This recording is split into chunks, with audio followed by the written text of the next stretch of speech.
You ask Tiger to calculate. This deals with finding the midpoint between 2 points. The midpoint between the 2 points is 14, negative 39.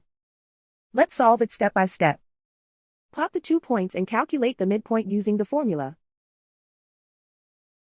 The coordinates of point 1 are, x1 equals 35, y1 equals negative 67.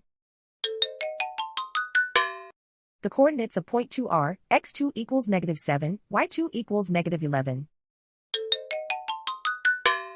PM represents the midpoint of the 2 points.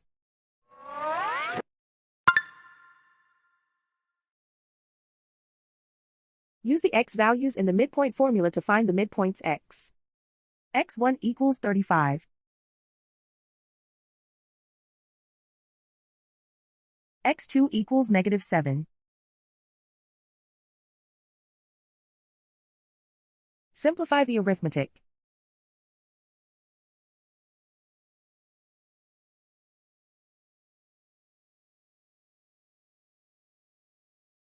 Use the y values in the midpoint formula to find the midpoints y. y1 equals negative 67. y2 equals negative 11.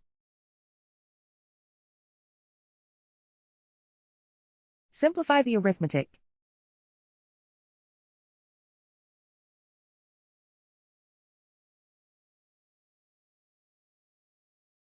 And so, the midpoint is 14, negative 39.